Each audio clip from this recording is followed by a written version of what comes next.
아무리 정봉주 전 의원이 돌이킬 수 없는 실수를 했다 한들 이게 말이 됩니까? 너무 우리를 바보로 아는 것 같습니다. 국힘의 최고위원이 공식적으로 정봉주 전 의원의 영입 의사를 나타내 보도량이 쏟아지고 있습니다. 척키 김재원은 오늘 SNS를 통해 전당대회에 출마해 초기에는 승리를 구가하더니 개딸을 공격해 패전하고 말았으니 슬프고 슬프도다라며 민주당은 잊어버리더라도 스스로 당당함은 잊지 말고 국민의 힘으로 들어와 명파리 도적을 토벌하자라고 했습니다. 네, 생긴 것도 오랑캐처럼 생겨가지고 3번에 난 5~3개의 밀서를 인용했군요. 아무리 정치가 눈앞을 가렸어도 너무 나갔습니다. 지금 이런 얘기가 도는 이유는 정보지 글로 입에 담기도 어려운 플랜을 정봉주 전 의원이 계획했고 이걸 국힘 인사들한테도 말했다는 소문이 돕니다. 글쎄요. 저는 믿기지 않습니다. 정보지 글이 맞는 적도 많았지만 저는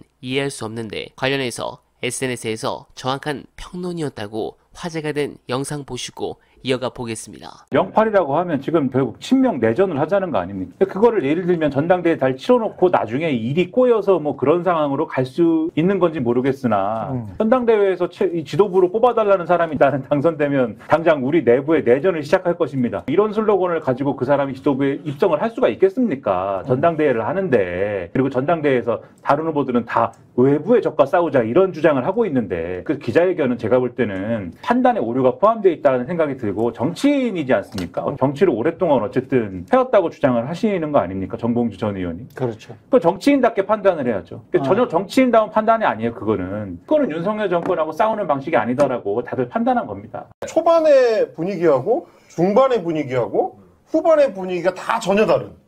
그래서 그게 그때그때 이슈가 전환될 때마다 당원들이 투표에 바로바로 반영이 되고 그 결과를 뒤집는 거기에 따라서 투표 의향을 바꾸는 것도 빨리 한다.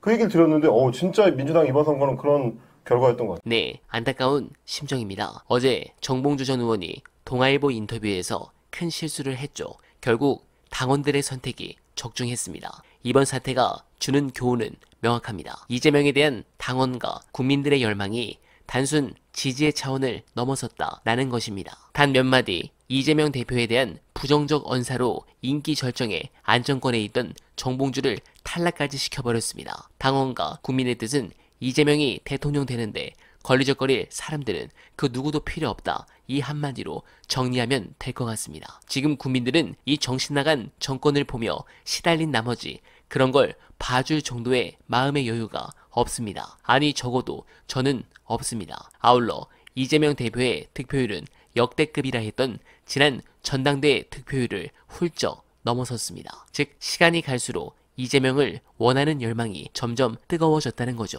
이 무도한 쓰레기 정권을 보며 이런 놈들을 확실히 작살내서 국민들 답답한 속을 시원하게 뚫어줄 사람으로 이재명만한 인물이 없다는 거죠. 어찌 보면 이 정권이 이재명에 대한 마음을 더 간절하게 해주었고 이를 가볍게 생각한 정봉주의 언행에 당원들은 가볍게 보지 않고 무섭게 반응한 것입니다. 이번 일을 통해서 당원들이 지금 얼마나 이재명을 원하고 있는지 이 정권의 징벌을 원하고 있는지 정봉주 전 의원뿐 아니라 모든 민주당 정치인들이 처절하게 깨닫고 자신의 자리에서 최선을 다해야 살아남을 수 있을 것인지 깨닫는 계기가 되길 바랍니다. 당원들과 국민들이 원하는 걸 알고 행동하고 발언해야 살아남습니다. 절대 잊지 않기를 간절하게 바라면서 어나면은 오늘도 최선을 다하겠습니다. 여러분 고맙습니다.